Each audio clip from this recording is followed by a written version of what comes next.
Welcome to another quiet story, a story about people who went to war and slowly forgot why they ever did. Nothing here moves too quickly. The fields stay still, the clocks tick softly, and even history seems to yawn before it begins. You don't need to understand everything. You don't even have to stay awake. Just listen to the slow rhythm of time, the gentle footsteps of people trying and failing to remember the reason for their battles. This is not a tale of heroes or victories or villains. It's a story of ordinary souls drifting through history like leaves in wind. You may forget their names, but that's alright. They forgot to.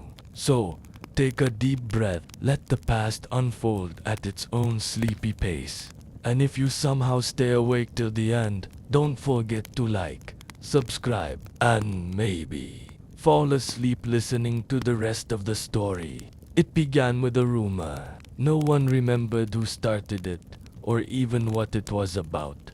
Some said it was a stolen flag. Others swore it was a misplaced letter. But within weeks, small towns began arguing, and soldiers packed their bags. Mothers waved goodbye, and sure, if they'd see their sons again. It wasn't anger that filled the air, just a strange, sleepy confusion that smelled like dust and rain. Kings gathered in smoky halls, pretending to understand maps. Advisors whispered about alliances that didn't really exist, and scribes inked declarations no one read. In the capital, people cheered for reasons they couldn't name. For honor, someone shouted, and the crowd repeated it, because silence felt heavier than truth. Flags rose, drums rolled, and an entire continent exhaled, ready for something none of them wanted. Elias was a farmer before the call came. He didn't hate anyone, but the recruiter said it would be quick, just a few months. He kissed his wife, Mara, who smiled even though her eyes didn't. The fields stood half-harvested as he left, golden waves waiting for a season that would never come. The cart rattled down the road, and the sound of the wheels was the last peaceful thing he heard for years. Across the border, Leora mended her brother's coat. He'd been drafted too, though neither of them knew why. They say they insulted our king, he said, frowning. Or maybe we insulted theirs. She laughed, but it sounded tired. Everyone was tired of cold winters, of taxes, of orders written by men who never fought. Leora watched him leave, and the snow began to fall like quiet ash. By the time spring came, the war had spread like smoke, slow and shapeless. Villages turned into camps, rivers filled with bridges and blood. No one remembered the original reason. It must have been important. Soldiers told each other by firelight, though their voices trembled. Letters home became shorter until there were none. The world had gone mad, politely, with uniforms and marching songs. Elias learned to march, to shoot, to forget. The sound of boots on mud became rhythm, and the smell of gunpowder a second kind of weather. He met men from faraway towns, all confused but too proud to admit it. We'll be home by harvest, they said, though none believed it anymore. When night came, Elias dreamed of Mara's hands, rough, warm, and covered in wheat. Meanwhile, Leora's village changed. The market was empty, and news came in whispers. Every week, another family received a folded flag. She kept writing letters to her brother, though she didn't know where to send them. In the evenings, she played her mother's old violin, just to remind the walls there was still something soft in the world. The notes trembled, like a heartbeat in a cold room. In the capital, the king grew paranoid. His ministers argued about who started the war, then stopped, afraid to look foolish. Maps filled with red ink, marking victories that meant nothing.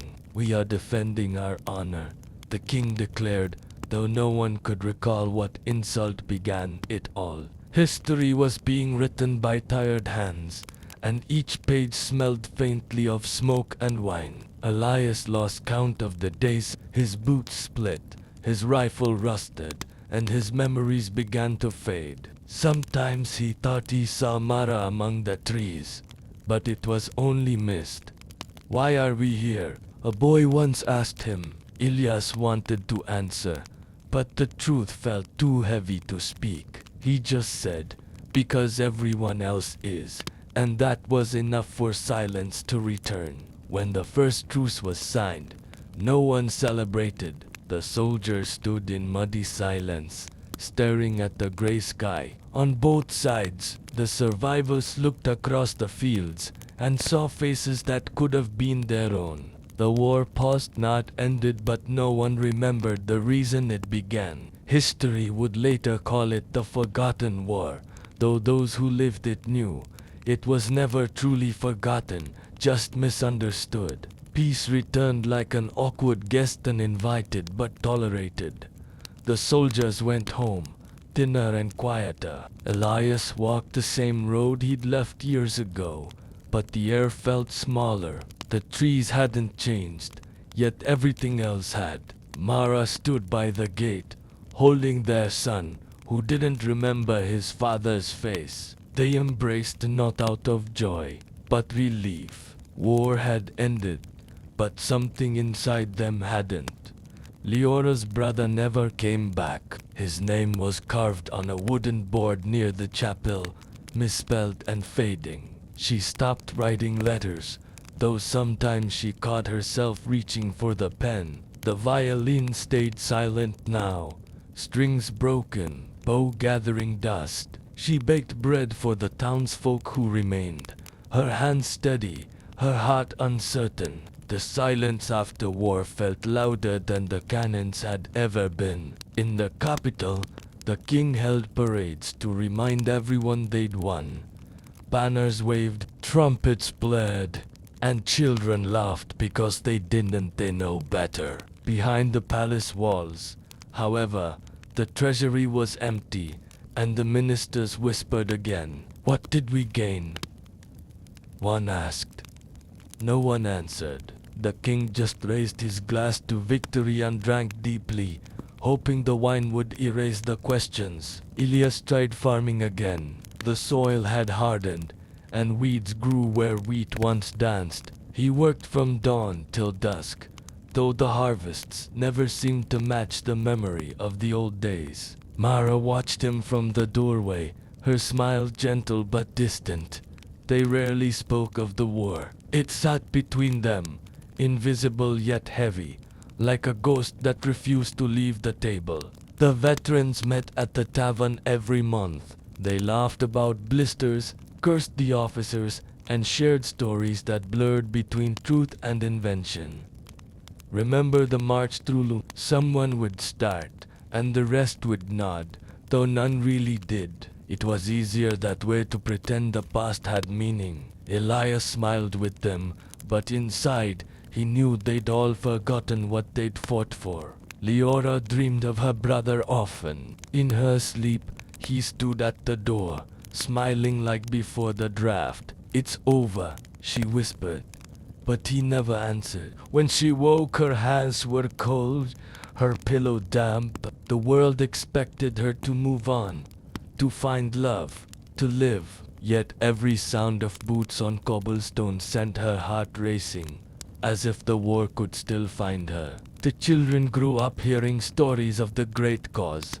Teachers spoke of honor and sacrifice, though the textbooks never explained what had truly begun it. In every town, monuments rose, stone men with swords, standing proud. People prayed before them, not for victory, but for meaning. It was easier to believe they'd fought for something grand than to admit they never knew why. Elias's son, Tomas, played with a wooden sword, chasing shadows in the field. "When I grow up," he said, "I'll be a hero like you." Elias froze. The word hero tasted strange, like ash.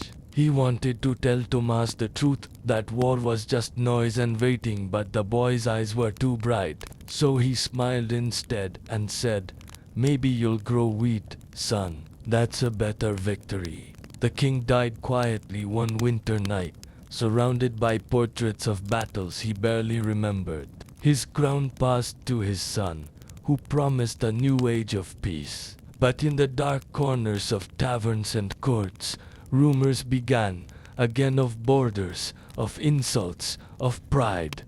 No one listened closely. History, it seemed, was preparing to repeat itself, humming softly like a storm behind the mountains. And so the people went on living half in memory, half in fear. Fields healed, walls were rebuilt, and children learned songs about wars they'd never seen. Yet in every silence, in every night breeze, there was a whisper, "Remember us."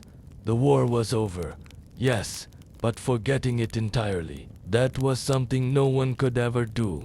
The past waited patient, unburied, and unfinished. Years passed, and the fields grew quiet again. Thomas, now grown, tilled the same soil his father once bled into. The village was peaceful, almost too peaceful, like a song missing its final verse. At night, he'd sit beneath the stars, listening to the wind hum through the wheat. Sometimes he swore it carried voices, old, tired ones murmuring stories that sounded suspiciously like warnings no one cared to hear. Leora grew old, her hair silver like the moonlight she once played violin under. Children came to her for tales of the war, eager-eyed and naive. She softened the edges, told them of bravery instead of fear.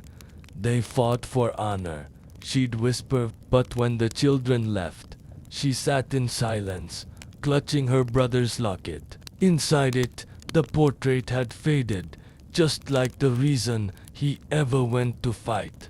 In the capital, young nobles argued in cafes, sipping tea and pretending to be philosophers. "The world needs strength," they said. "Our fathers were heroes." Their words were elegant, their logic hollow. One poet wrote, "Peace is merely the pause between glories." The line spread like perfume, intoxicating and dangerous. People began to believe it because it sounded beautiful, even if it wasn't true. Elias watched Thomas with quiet worry. The boy had joined a city militia, drawn by the idea of service. "Just training," Thomas said. "Nothing serious." But Elias knew better. He'd seen that same sparkle in young men before, the mixture of pride and blindness. Mara tried to hide her fear. "He needs to live his own life," she whispered. Yet each night, she folded his clothes tighter, as if to keep him home. Posters appeared on stone walls, bright colors, bold words, "Defend the realm," "A border dispute," they said, "just a misunderstanding." But flags began to wave again, and blacksmiths sang as they hammered steel. Thomas volunteered, smiling as if adventure awaited him. Elias said nothing. He just handed his son a small wooden charm, carved years ago. "For luck," he murmured, though they both knew luck was never enough. Leora's heart sank when she saw the new recruits marching past her bakery. The rhythm of their boots was too familiar, too precise. She stood in the doorway, flower on her hands, whispering, "Not again." One boy waved at her cheerfully. He looked so much like her brother that her knees nearly gave out. She turned away, pressing her palm to her chest, as if she could keep the past from breaking through. In taverns, the laughter grew louder, fueled by ale and pride. Men sang songs about victory that hadn't yet been won. The bards dusted off old melodies, giving them new names but the same rhythm. People danced again, not realizing they were stepping in circles, tracing footprints that history had already worn deep. The drums hadn't started yet, but everyone could feel their echo beneath the floorboards. Elias went to the church the night before Tomas departed. He didn't pray. He just sat there surrounded by flickering candles and silence.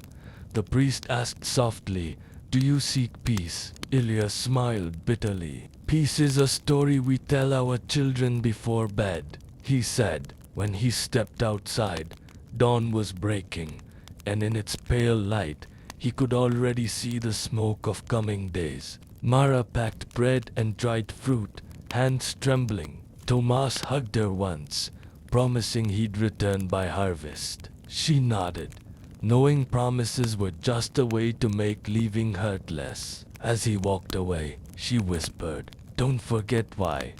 He turned, confused, but she didn't explain. Maybe because she couldn't. Maybe because even she no longer remembered what reason could ever make war worth it. And so the drums began again, slow, steady, patient. Tomas marched with 1,000 others toward a border none of them had ever seen. Behind him, the fields shimmered in gold, waving goodbye. Ahead, the horizon burned red with sunrise or perhaps fire. History stretched, yawned, and woke from its uneasy sleep. The world, it seemed, was ready to forget once more. The first shots came at dawn. Not grand, not glorious, just tired gunfire across a forgotten river. Tomas ducked behind a fallen tree, mud on his boots, fear in his chest. Around him, men shouted names he didn't know. The officers barked orders, though no one seemed sure who the enemy was anymore. The air filled with smoke and disbelief, as if the world itself sighed again. Back home, Mara woke to the sound of distant thunder and thought, for a moment, it was just a storm. But when the sky stayed clear, she understood. She went to the barn, knelt in the hay, and cried quietly, carefully, so no one would hear. Grief had become a private ritual, something she'd inherited from every woman before her. The war was far away, yet somehow inside her home already. Elias spent his days repairing tools no one used anymore. The fields were empty, and the air smelled like iron again. Each night, he sat by the fire, waiting for a letter that never came. He wondered if his father had felt the same, the helplessness, the guilt, the quiet knowledge that history wasn't cruel by accident. It was simply forgetful, and forgetful people always found themselves back in trenches. Leora's bakery served fewer customers each week. Flour was rationed. Sugar disappeared entirely. She saved her last loaf for a soldier who passed through town, limping, uniform torn. "How is it out there?" she asked. He stared at the bread as though it were gold. "We're winning," he said softly, and she almost believed him until she saw his hands trembling. He left before dawn. She never learned his name. Tomas learned quickly that courage was mostly pretending not to be afraid. The general spoke of strategy, of honor, of destiny, but the men only thought of food and warmth. One night, as snow fell silently, Tomas asked an older soldier, "Do you remember how it started?" The man laughed, bitter and hoarse. "No," he said, "but we'll remember how it ends. That's all that matters." Tomas Wasante sure it did. In the capital, the new king delivered speeches to roaring crowds. "This war will define our generation," he cried. The people cheered because they needed to believe that pain had purpose. The newspapers printed victories that didn't exist, and poets wrote verses that rhymed too neatly with lies. It was all so familiar, the rhythm, the noise, the hollow certainty that glory was waiting just beyond the horizon.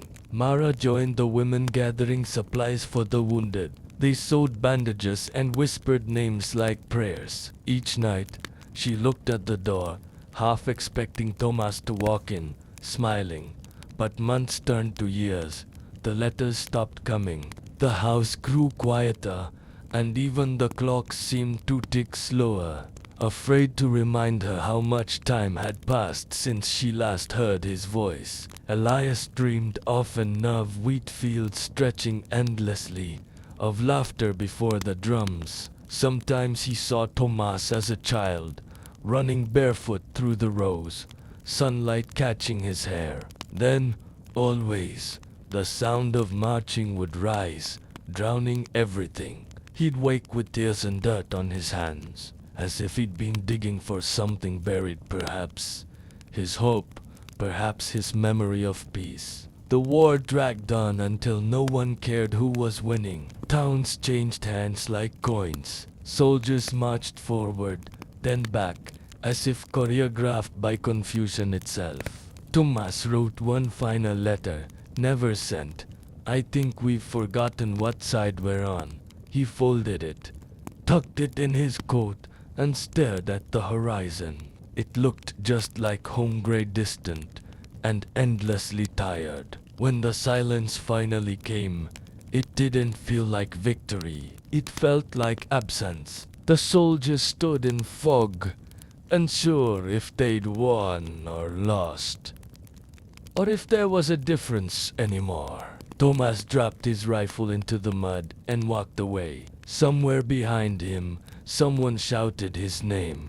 He didn't turn. He just kept walking, toward nothing in particular, carrying a memory no history book would ever bother to write.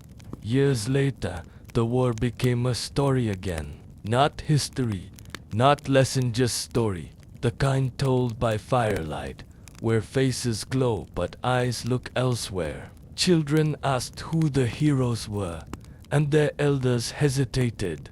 The truth was messy, like the battlefield mud that never truly washed away. So they gave their children names instead of reasons, and medals instead of memories. It was easier that way. Thomas never returned home. Some said he vanished in the mountains, others that he wandered into another land and forgot his name. Mara stopped waiting one winter evening when the snow fell heavier than usual. She stood by the gate, just like years ago, whispering a goodbye that had taken too long to say. She knew he might still be alive somewhere, but she also knew she couldn't keep living halfway. Elias's hands grew too weak for farming. He spent his days sitting beneath the old tree, watching the wind bend what wheat remained. Sometimes he thought he saw Thomas walking up the hill, smiling like before the war. But it was always the wind, always shadows. He no longer asked why the wars happened. He'd buried that question long ago, deep enough to keep the pain from sprouting again. Leora passed away in her sleep. The bakery closed, its windows covered in dust. Years later, children peeked inside, wondering what kind of woman had once lived there. They never knew her songs, her letters, her quiet defiance. They found an old violin beneath the counter, strings broken but still shining faintly. One girl plucked a note, it echoed softly, like a sigh the world had forgotten to finish. A new generation rose, restless and curious. They looked at the crumbling monuments and wondered who were they fighting. No one had a clear answer. The textbooks spoke of glory, the elder spoke of peace, and between the two hung an empty silence. In that silence, something dangerous stirred, the familiar itch of pride, the belief that they could do better, that their war would mean something. In the capital, the archives burned one summer night. No one knew how the fire started, only that it ended too quickly. Centuries of records turned to ash, and with them the fragile thread of truth. The ministers promised to rebuild, to remember, but when the smoke cleared, they simply wrote new stories, brighter and simpler ones. After all, who wants to remember the confusion when certainty feels so good? Mara's house stood empty after she passed. A young couple moved in, never knowing its ghosts. They painted the walls, planted flowers, and found a wooden charm hidden under the floorboards, a small, smooth piece with faint carvings. The woman held it up. "Maybe it's for luck," she said. They hung it by the window, where it swayed gently in the wind, whispering a name no one remembered anymore. Tomas's letter was found decades later by a shepherd near the old border. The paper was brittle, the ink faded. Only one line was still legible. "I think we've forgotten what side we're on." The shepherd couldn't make sense of it. He folded it carefully, tucked it in his pocket, and walked on. By nightfall, he'd already forgotten to tell anyone about it. The wind carried the rest away, and so time did what time always does. It softened everything. The wars became myths, the myths became songs, and the songs became whispers in the wheat. People lived, loved, and lost again, always certain theirs was the first sorrow the world had known. The pest didn't haunt them anymore. It simply slept, dreaming patiently, waiting for another dawn to wake it once more. In the end, no one remembered the reason. Not the kings, not the soldiers, not the poets. Only the land remembered. The fields, the rivers, the ruins. When the wind passed over them, it sounded almost like breathing. And if you listened closely, you could hear it murmur. The time everyone went to war and forgot why. A story without beginning or end, only echoes, soft enough to fall asleep to.